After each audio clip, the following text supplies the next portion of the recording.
Welcome back to the deep dive. We've got, we have a lot of ground to cover today. We really do. And I want to be upfront right from the start about the nature of the material we are working with here. Because usually, when we pull a stack of reports or transcripts on a subject like Jeffrey Epstein. Right, you think you know what you're getting. Exactly. You expect a crime story. You expect a story about legal failures, predatory behavior, a system that basically protects the wealthy. And to be clear, all of that is absolutely in here. Oh, yeah.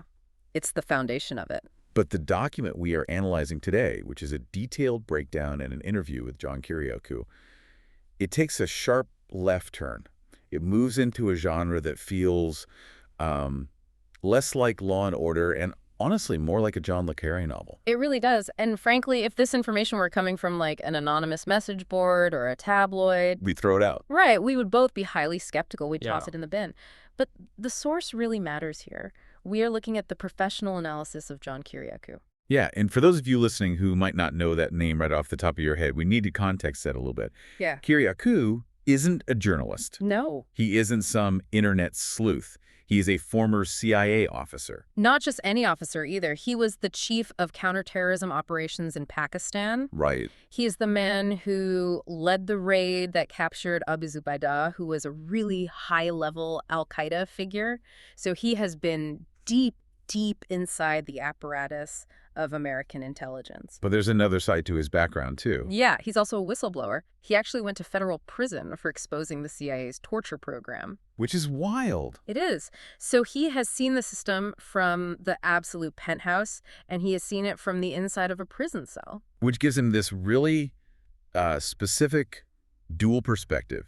He knows how intelligence agencies operate. He knows how they recruit people, how they hide things. Exactly. And he also knows exactly what happens inside a federal prison. I mean, he knows the intake forms, the guard shifts, the whole protocol. He knows the smell of the place. So when he looks at these newly released Epstein files, we're talking the autopsy reports, the flight logs, the emails. He isn't looking for the salacious tabloid headlines. Right. He's looking for something else. He is looking for tradecraft. He is looking for what he calls anomalies. And the picture he paints in this analysis is that Jeffrey Epstein wasn't just a rich guy with a terrible illegal hobby. No. He argues, based on the documents, that Epstein was an active intelligence asset. Specifically, he uses this term, Mossad access agent. Yes. And he implies heavily that the connections went way deeper than just Israel, that they went deep into U.S. intelligence as well. So we are definitely going to unpack that term access agent because it sounds very technical. But our mission for this deep dive is also to deal with the second half of his analysis, which is the death itself. The physical evidence. Right. Kiriakou points to forensic evidence, hard data from the files that suggest the official narrative of suicide is, well, physically impossible. We are talking about ears that don't match. Decoy bodies. Security breaches that simply do not happen in the real world. So our goal today, for you, the listener, is to take these claims seriously and really test them against the protocols that Kiriakou describes. We need to figure out why a convicted sex offender was allowed into a top-secret U.S. government facility. Which is mind-blowing. It is. We need to look at what the actual business was that he was conducting with global leaders. And finally, we have to look at the autopsy and ask, who or what was actually in that cell? It's a lot to untangle. It is. So let's start with that intelligence nexus, the access agent theory. Because when I hear the word spy, I think of someone stealing blueprints or, planting bugs under a desk. Right, the Hollywood version. Yeah. Is that what Kiriakou was suggesting Epstein was doing? No, not at all. And this is a really crucial distinction to make. In the world of intelligence, you have case officers. Those are the actual employees of the CIA or Mossad. The people with the badges. Exactly. Then you have assets. But even within that category of assets, there are very different roles. An access agent is a very specific type of tool. Right. Their job isn't to steal the secrets themselves. Their job is to open the door. So they're basically recruiters. They are recruiters and they are trap setters. Kiriakou explains in the source material that intelligence agencies, whether it's the CIA, Mossad, MI6, they all have a constant need for leverage. They need dirt on people. They need to compromise powerful people, politicians, scientists, generals, because if you compromise them, you control them. An access agent is someone who moves naturally in those high circles. Someone who fits in. Right, someone who provides the venue, the luxury, and ultimately provides the temptations. So the private island, the planes, the young girls. From Kiriakou's view, looking at this through an intelligence lens, this wasn't just a personal playground. No, it was a honeypot. An industrial-scale blackmail factory. That's exactly how he frames it. His argument is that you simply do not run an operation that complex for that many years, involving that many globally powerful people, without state-level protection. He would get shut down. Local law enforcement or federal authorities would have dismantled it years earlier. He argues that Epstein was actively gathering compromising material compromat on behalf of Mossad. And likely with the tacit acceptance of the CIA. Right, because intelligence agencies don't really have moral lines in the way the public thinks they do. If an operation serves state survival or provides leverage, they will allow it, even if it threatens American citizens or spies on allies. But I have to ask, is that just speculation? Because saying he was a spy is a really convenient way to explain away the mystery of how he got away with it for so long. Does Kiriakou point to any hard documentation in these new files that links Epstein to the actual physical machinery of intelligence? He absolutely does. And honestly, this is the part of the file that just stops you cold. It's the SCIF. The SCIF. Sensitive Compartmented Information Facility. Right. And we see these in movies all the time. It's usually, what, a glass room or a bunker where the president goes to talk about an alien invasion or a nuclear war. But in the real world, how does Kiriakou define a SCIF? In the real world, a SCIF is essentially a fortress designed to defeat physics. Yeah. Kiriakou describes it in detail to illustrate just how insane this specific document is. A SCIF isn't just a secure room with a heavy lock. Okay. It is a bubble within a bubble. It is built to what they call Tempest standards. Meaning what, exactly, for those of us not in the CIA? Meaning it is electromagnetically shielded. It acts as a complete Faraday cage. There is copper lining in the walls. You cannot get a cell phone signal in or out, period. Wow. The walls are acoustically treated. They often have white noise generators built into the hollow spaces between the walls. So you can't eavesdrop. Right, so even if you put one of those advanced laser microphones on the window of the building across the street, you couldn't pick up the vibration of a human voice inside the SCIF. It's a literal black hole for information. It is the place where conversations classified above top secret happen. We are talking about the identities of undercover agents in hostile territory, nuclear launch protocols, the highest level of state secrets.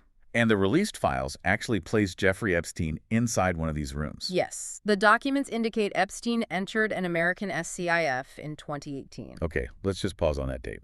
2018. Jeffrey Epstein was convicted of his initial crimes in 2008. Right. He is a registered sex offender. He's a convicted felon. He is completely radioactive. Think about in the normal world, the world you and I live in, getting a basic security clearance is a nightmare. Oh, absolutely. If you have too much credit card debt, they can deny you. If you have a single DUI from college, you can be denied. If you have foreign contacts, you are investigated for months. And if you were a globally recognized convicted sex offender. You aren't even getting past the ground floor reception desk of the building, let alone getting anywhere near the SCIF.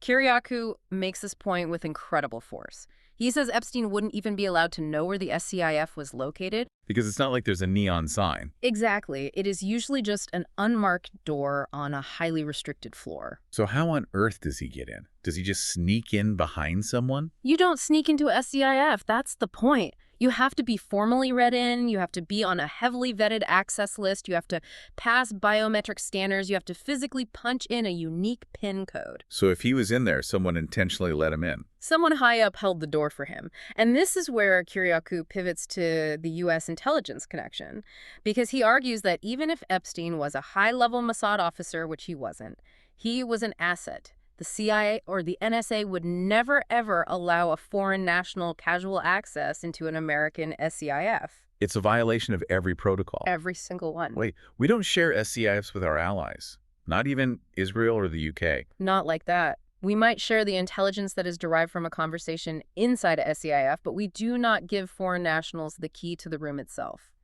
Kiriakou's conclusion here is terrifyingly simple. Let's hear it. The only way Jeffrey Epstein gets into that room in 2018 is if he is heavily, heavily embedded with the CIA or the absolute highest levels of U.S. intelligence. It implies he was our asset, or at the very least, a deeply shared asset. Which completely changes the entire complexion of this story for anyone paying attention. It means the U.S. government, or at least a specific faction within it, wasn't just turning a blind eye to him. They were actively working with him. Partnering with him. And there is more evidence of this two-way street in the files. The documents contain emails where Epstein's own lawyers filed Freedom of Information Act requests, FOIA requests, For who? to the CIA and the National Security Council, Asking for what? asking them to officially confirm his association with them. Wait, I want to make sure I have this straight. Yeah. His lawyers asked the CIA to basically write a letter saying, yes, Jeffrey works for us. Essentially, yes. Now think about the legal strategy behind that. You are a team of high-priced, elite lawyers. You do not file a formal FOIA request like that to the CIA unless you already know the answer is yes. You're just trying to get it on the public record. Exactly. You are trying to use his status as a national security asset as a shield against domestic prosecution. Like you can't touch him, he's vital to American interests. Precisely. Now, the CIA didn't answer. They completely ignored it, which Kiriakou says is standard operating procedure. But the mere fact that the request exists strongly suggests that Epstein believed he had that protection. He genuinely believed he was part of the club. He did. And he was obviously trying to leverage that club status globally. Which brings us to this Vladimir Putin detail from the source material. Because this is another one of those things that just feels like pure fiction. It's a crazy detail. The files show Epstein aggressively wanted a meeting with Putin. He was chasing it hard. He specifically requested a private one-on-one meeting with the Russian president. And how did the Russians respond? Surprisingly, they actually said yes. But, and here's where the tradecraft comes in, they said, you can meet with President Putin, but there will be 3 other people in the room with you. Aides, translators, security, standard protocol for a head of state. Right, very standard. And Epstein's response? He declined. He flat out turned down a meeting with Vladimir Putin. That seems insane. If you were just a narcissist billionaire financier, isn't the photo op the entire point? You get the picture with Putin, you hang it in your Manhattan townhouse, you impress your billionaire friends. That is exactly how a normal businessman thinks. That is not how an intelligence asset thinks. Kiriakou points out that if Epstein's goal was just vanity, he takes the meeting immediately. Right. But if his goal was to convey a highly sensitive message, or to receive instructions, or to make a pitch that absolutely could not be on the record, then any witnesses are a complete deal breaker. He needed a totally secure back channel. He needed a sterile environment. The fact that he literally walked away from one of the most powerful men in the world when he couldn't get total privacy suggests his business wasn't social. It was purely operational. Kiriakou really sees this as Epstein trying to position himself as the ultimate geopolitical connector. Exactly. Someone who could walk into a room with the Israelis, the Americans, the Russians, the Saudis, and speak their language. Which makes him incredibly valuable to everyone, but also incredibly dangerous, because he knows everyone's dirty laundry. And he is handling everyone's money, which is actually the perfect transition into the second major pillar of Kiriakou's analysis, the business of geopolitics. Right, because you don't get invited into American SCIFs just because you throw good parties. You get in because you're moving billions of dollars around the globe. Let's talk about Libya, because the source material highlights this incredibly detailed series of emails involving Epstein and an associate named Greg Brown. And the numbers they are casually throwing around are just staggering. We are talking about $80 billion, right? Upwards of $80 billion. Just massive sums. This is taking place immediately following the fall of Muammar Gaddafi. The regime in Libya has completely collapsed. The country has dissolved into civil war. But Gaddafi had spent decades stashing massive amounts of wealth. The sovereign wealth funds, gold reserves, treasury bonds. Hidden all over the world. And when the regime fell, that money was suddenly frozen by the U.S. Treasury and various European governments. So the money is just sitting in these accounts, but mathematically, nobody can touch it. It's in total geopolitical limbo. And Epstein looks at this and sees a massive opportunity. The emails in the file outline this elaborate scheme to approach the new, fragile Libyan leadership and basically say, we know exactly where the money is. We know the people who can get it unfrozen.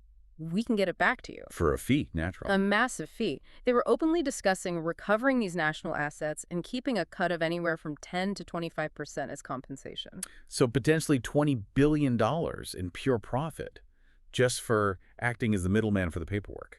It's the heist of the century, executed entirely with briefcases and forms. But here is where Kiriakou applies his intelligence reality check to the situation. You cannot just walk up to the U.S. Treasury Department as a private citizen and say, hey, I found Gaddafi's lost gold. Can you unfreeze it for me so I can take my 20% commission? I assume there are pretty strict laws against doing exactly that. There are heavy international sanctions. There are massive anti-money laundering protocols. To unfreeze the sovereign assets of a fallen rogue state requires a literal presidential waiver. It requires formal State Department approval. It requires the explicit blessing of the intelligence community.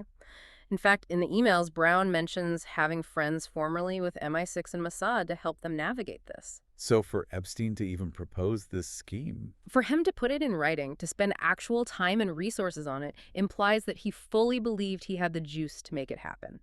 He believes he could walk into the White House or Langley and get that waiver signed. It confirms that he really wasn't operating as a private equity guy. He was operating as a shadow diplomat. He was. And we see that exact same chilling mindset in the Ukraine emails from the files. This is back in 2014, right? Yes. Right when Russia first annexed Crimea, Ukraine is in total chaos. There are people dying in the streets of Kyiv. A major international crisis. And right in the middle of it, Epstein sends an email to the Rothschilds. And the exact quote from the transcript is chilling. He writes, quote, Ukraine upheaval should provide many opportunities. Upheaval should provide opportunities. It is so incredibly clinical. While the rest of the world sees a horrific geopolitical tragedy and human suffering, he sees a distressed asset. He sees a prime chance for asset management restructuring. It really pulls the curtain back on how the billionaire class views these things. It reinforces that for the people Epstein was working with, war and regime change are just market fluctuations. They're literally just opportunities to move the chess pieces and grab the board. And to make a massive profit.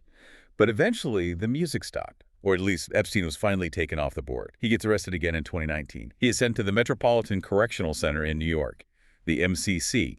And this is where we move into what the outline calls the protocols of death. And this is exactly where Kiriakou's very specific experience becomes vital. Because he has been inside the federal system. He knows the MCC. He knows the exec layout, the guard culture, the unbreakable rules. And when he looks at the timeline of the night Jeffrey Epstein died, he does not see bureaucratic incompetence. What does he see? He sees a statistical impossibility. Let's break down that timeline for the listeners because it doesn't start on the night he died. It starts weeks before, July 23rd. Right. This is crucial context. Epstein is found in his cell, semi-conscious, with visible marks on his neck. He is shrieking in pain. He explicitly tells the guards that his cellmate assaulted him. But the prison administration immediately decides to label it a suicide attempt. Now, in a modern, high-security federal prison, there are cameras everywhere. Was this July 23rd incident recorded? There was a camera pointed right at his cell door. And you're going to hear this phrase a lot, the footage from that specific day covering that specific time frame was officially declared accidentally deleted. Accidentally. Right. But because of this event, whether it was an assault or an attempt, he is immediately put on suicide watch. Now, Kiriakou was very specific in the interview about what that actually entails.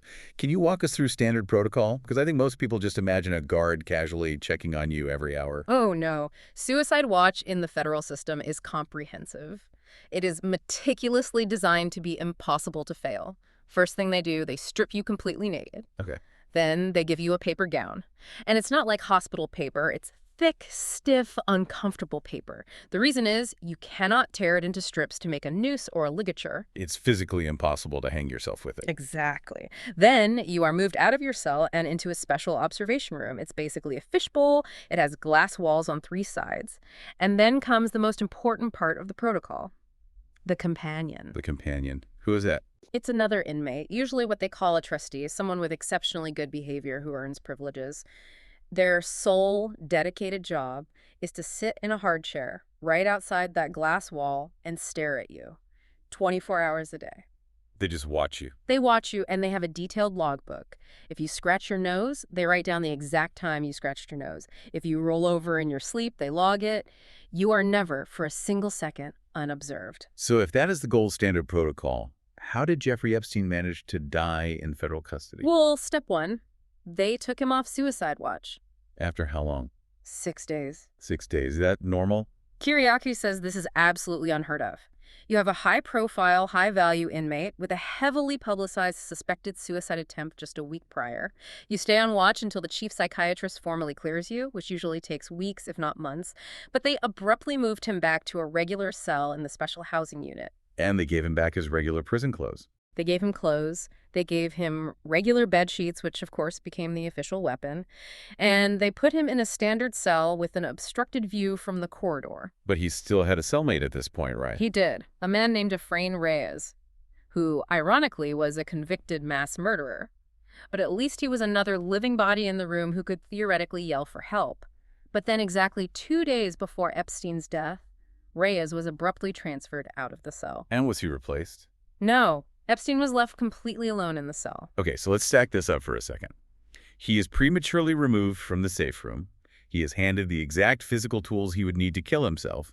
His roommate, his only witness, is removed. That sets the stage perfectly. Now, let's talk about the night of the death itself. The night of the death is presented as a total comedy of errors.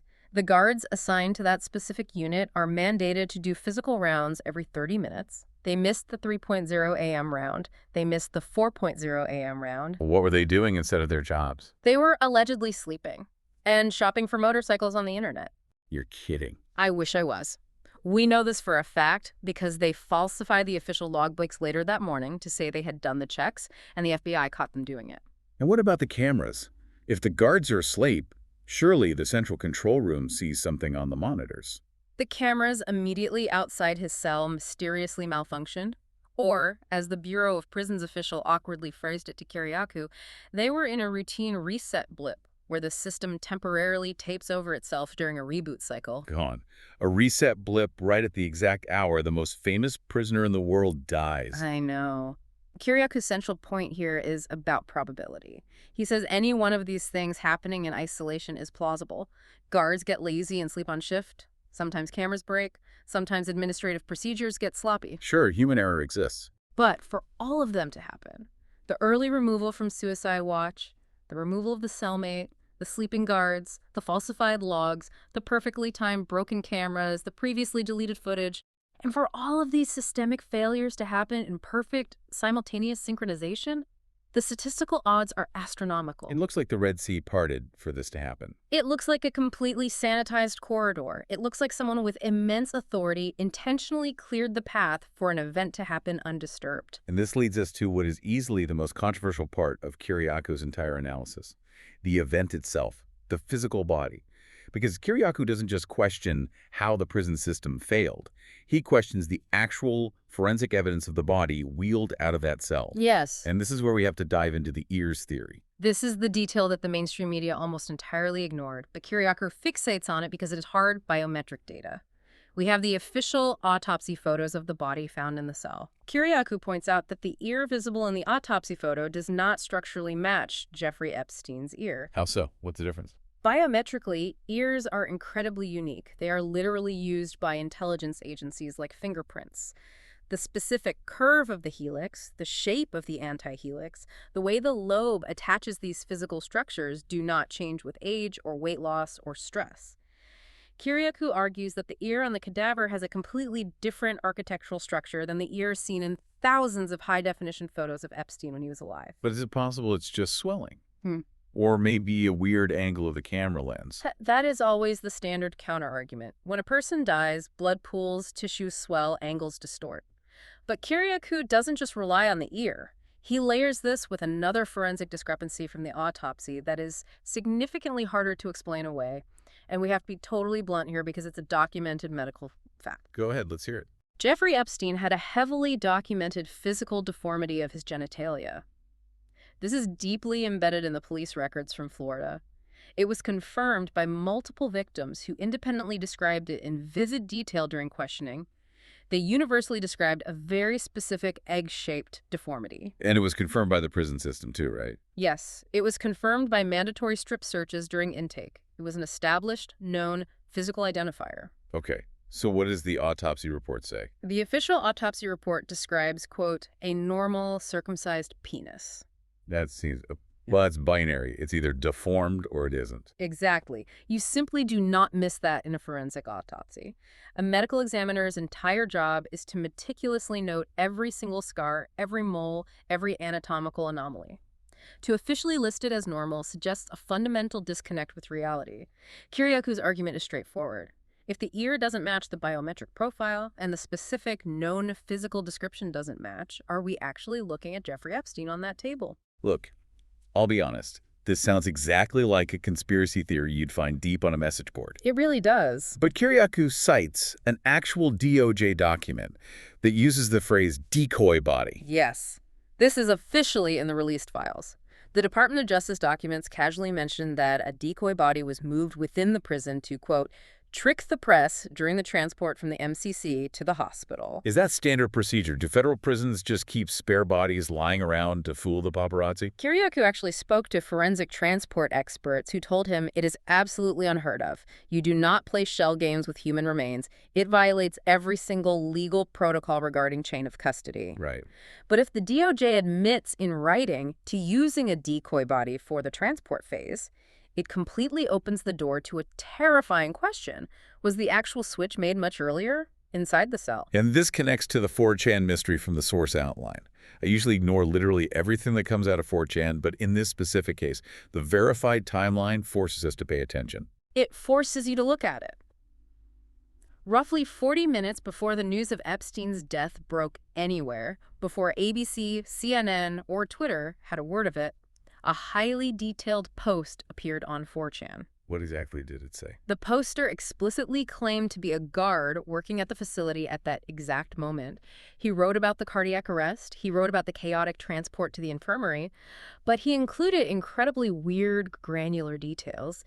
He said an unmarked van had entered the secure facility without registering on the gate. Okay. And he said it was carrying a man dressed in a full military uniform. A mystery van and a soldier. Yeah. In a federal prison in Manhattan. Right. And naturally, everyone completely dismissed it as a troll trying to get attention, until the FBI officially investigated the leak and definitively confirmed that the poster was actually an on-duty prison guard named Robert Galilea. Wait, really? Yes, he was verified to be posting from inside the facility during the exact window of time. So let's review this. We have a verified witness inside the prison describing an unregistered vehicle and a bizarre military presence during the critical time window. We have a decoy body openly mentioned in official DOJ documents. We have mismatched biometrics in the autopsy. It feels like Kiriakou is meticulously building a case for a successful escape. For an extraction by his handlers. But wait, before we completely go down the he's alive on a beach somewhere rabbit hole, there is another key document Kiriakou found in the files, the Dr. Iraqi note. Yes. This was a physical document found in Epstein's cell or among his immediate possessions. It was bizarrely framed as a book idea. The working title written on it was, "What if I get caught?" Basically the ultimate asking for a friend document. Exactly, but Kiriakou reads it completely differently. He says it wasn't a novel outline, it was an operational checklist. The bullet points included things like getting a fall guy, obtaining extensive plastic surgery, setting up a secure safe house overseas, dealing with what he called pre-trouble and post-trouble scenarios, and quietly paying off key prosecution witnesses. That doesn't sound like a fiction writer. That sounds like an escape plan. It reads like a survival manual for a compromised asset. And Kiriakou notes one final, glaring detail regarding his preparations. Exactly 2 days before he was found dead, Jeffrey Epstein officially signed his last will and testament. Now, to play devil's advocate, most psychologists would say that's a classic sign of impending suicide. You're finally putting your affairs in order because you've made the decision to end it. And that is absolutely the conventional wisdom. But Kiriakou argues that if you look at it through the lens of the intelligence world or the high-finance criminal underworld, signing the will is also the final administrative step you take right before you disappear. To protect the money. Right. It's a way to legally move massive assets into a blind trust so they are protected and accessible while you are officially unavailable. It's a just-in-case measure. So if we look at the board, we have the means, unlimited money, and global connections. We have the motive facing the rest of his life in a concrete box. We have the opportunity with the broken cameras, the sleeping guards, and we have the anomalies of the body that doesn't match the data. It is an incredibly compelling case. It is. Yeah. But we also have to look at the aftermath. Because according to Kiriakou's analysis, The cover-up didn't magically end the moment the body left the cell. It's actively still happening. We are firmly in Section 5 of the analysis now, the cover-up. And Kiriakou is very, very clear here. We as a public are only looking at the very tip of the iceberg. He estimates, based on his experience with federal investigations, that the documents released so far represent maybe 2% of what the FBI and DOJ actually hold in their vaults. 2%. That means 98% of the story is still totally blacked out. It's a tiny sliver, and even within that released sliver, the redactions themselves are highly suspicious. Explain that logic for us. Because there are always heavy redactions in these kinds of document dumps. They blank out names, social security numbers, addresses. Sure. Standard classification and redaction logic dictates you protect three things. Protect sources, protect methods, and protect innocent victims. Makes sense. But Kiriakou points out numerous redactions that absolutely do not fit those categories. Yeah. For example, the name Les is partially redacted in several crucial places. Les Wexner, the retail billionaire who essentially funded Epstein's entire early operation. Yes, and everyone in the world knows it's Les Wexner. His financial association with Epstein is a matter of extensive public record. So why redact it in these specific files now? Kiriakou argues forcefully that this isn't about protecting national security. It's purely about reputation management. It's a political redaction. Exactly. It's about using the power of the federal government to protect the billionaire class from public embarrassment. And then there are the ongoing threats. Because this is where the story gets incredibly dark again. The victims, the young women who were systematically abused and who bravely came forward, they started receiving severe threats after Epstein was arrested. Yes. What kind of threats are we talking about? Horrific, graphic ones. They were sent photos of mutilated bodies directly to their personal phones. They received explicit warnings to stay quiet or their families would be targeted. But Kiriakou noticed a very specific detail in the police reports regarding these threats. The messages were often written in foreign languages, specifically Hebrew and Farsi. Hebrew and Farsi. Yes. Now ask yourself logically, why would an operative for the CIA or the FBI threaten an American citizen in Farsi? They wouldn't. They absolutely wouldn't. That is completely outside their operational MO. But if Epstein was, in fact, an access agent for Mossad, or if he was actively dealing with other Middle Eastern intelligence services, those specific languages make perfect tactical sense. It strongly suggests that the network actively protecting him, or at least trying to aggressively silence the story, wasn't just a few domestic lawyers, it was a massive international apparatus. It suggests the entire operation didn't just shut down because the CEO got The arrested. machine just keeps running. And we even see evidence of this machine operating in the digital space. The released files actually discuss a coordinated, well-funded campaign to manually scrub Jeffrey Epstein's Wikipedia page. Right, the reputation management firm angle. Yes. There was a concerted, persistent effort to go into the code and remove the word sex offender and deliberately replace them with softer terms like philanthropist and international financier. But there is a twist with the guy who was doing that, right? A major one.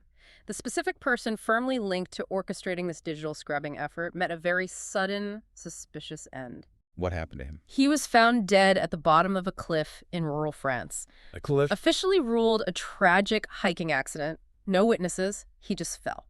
Kiriakou puts this entirely in the loose ends category.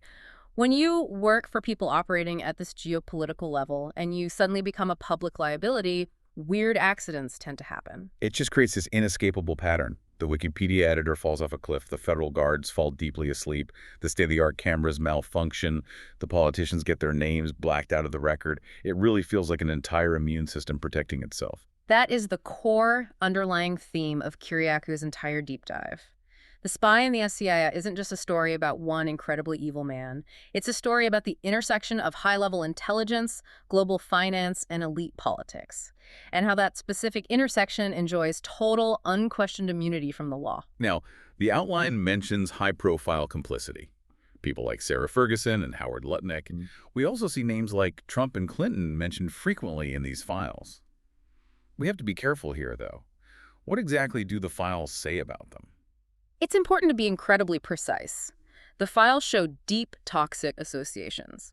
For example, there are emails showing Sarah Ferguson, the Duchess of York, begging Epstein to just marry me to solve her debt problems, discussing what she calls shagging weekends, and actually taking her teenage daughters to his private island. And this was after his initial conviction. Yes, after he was a registered sex offender. Howard Lutnick is in there, shown to have lied about his involvement in visits. As for former Presidents Trump and Clinton, their names appear frequently in flight logs and scheduling documents. But Kiriakou specifically notes that in this current tranche of released documents, there is no direct evidence of them committing specific crimes. The association is historically toxic, but the documents don't provide the smoking gun for them. It maintains that neutral reality the billionaire class mingled with him, regardless of political affiliation. So let's bring all of this to a synthesis. We've covered the SCIF bombshell, the Libyan billions, the catastrophic prison failures, the forensic anomalies with the body. Where does Kiriakou actually land at the end of the day? Does he genuinely think Epstein is alive? It's the ultimate dead or alive debate. And it's fascinating. Kiriakou openly admits that the forensic evidence, the mismatched ears, the physical discrepancies, the decoy body documents, all heavily point to a sophisticated body switch. It points to a successful escape. Right. But his professional gut instinct, honed as a CIA case officer for decades, pulls him the other way. Why is that? If the evidence points to escape, why lean toward death? Because of the liability equation. If you are the director of the CIA or the head of Mossad or part of this billionaire cabal, do you really let Jeffrey Epstein live? I see. He simply knows too much. He is the ultimate loose cannon. He has already been caught twice by law enforcement. The idea of extracting him, giving him a new face, and setting him up in a hidden villa in Tel Aviv or Moscow is an astronomical ongoing risk. Because he could always talk. He could get drunk and brag. He could be recognized by a tourist. Exactly. The smart play, the clean play in the intelligence world, is to permanently eliminate the asset. Kiriakou ultimately leans toward the idea that Epstein was murdered, or at the very least, explicitly allowed to be murdered because he had finally outlived his usefulness and become a massive threat to the system. So what about the decoy body and the weird ear? He thinks the anomalies might just be the result of a profoundly sloppy, hasty cover-up by panicked officials rather than a brilliant cinematic escape plan. So, in his professional view, the body that was eventually cremated probably was Epstein, but the official government story of a simple suicide is a complete fabrication. Yes. He was permanently silenced. Which brings us to the final and frankly perhaps the most frightening question of this entire deep dive. If he was silenced, where is the insurance? Ah, the dead man's switch. Right. We know from endless reports about the hidden cameras in his Manhattan mansion, in the bedrooms on the island, we know he taped everything. We established that he was an access agent whose literal job description was to collect high-quality blackmail on the world's elite. That amount of digital data doesn't just vanish into thin air. No, it absolutely doesn't. And a man like Epstein, someone who is paranoid, calculating, deeply embedded in intelligence work, he would have extensive backups. You'd have to? He would have encrypted servers, he would have thumb drives, hidden in secure, safe deposit boxes in Zurich, in London, in Tel Aviv. So where are they now? Kiriakou's final chilling thought for the audience is that those files are not lost. They're currently being used. Explain that implication. If the FBI raided his townhouse and seized the hard drives from the safe, then elements of the U.S. government now hold that blackmail. If the Israelis secured a backup offsite, they hold the blackmail. The fact that these explicit tapes haven't leaked to the New York Times or the internet doesn't mean they don't exist. It means they're too valuable to release. Exactly. They are geopolitical currency. We have to really ask ourselves today, is there a powerful senator voting a certain way on foreign policy right now because of an encrypted video file sitting on a server in Virginia? Is there a Fortune 500 CEO approving a massive corporate merger because of a threat related to an email thread held on a drive in Tel Aviv? The web is still completely intact. The spider might be gone, but the flies are still firmly caught in the silk. And the terrifying reality is that the people currently holding that web are infinitely more powerful than Jeffrey Epstein ever was. That is an incredibly heavy thought to leave you with. But it's the necessary one. If you're listening, you can't look at this story as just closed history. It's active, ongoing current events. It is quite literally the hidden operating system of the world we live in right now. John Kiriakou's analysis really forces us to take the blinders off. It's definitely not a comfortable view, but it's absolutely necessary if we want to understand how power actually functions. Thank you for walking us through this massive maze. Always a pleasure, even when the topic is this profoundly dark. And to our listeners, keep asking the hard questions, keep looking at the anomalies. The official story is rarely the whole story. We will see you on the next deep dive.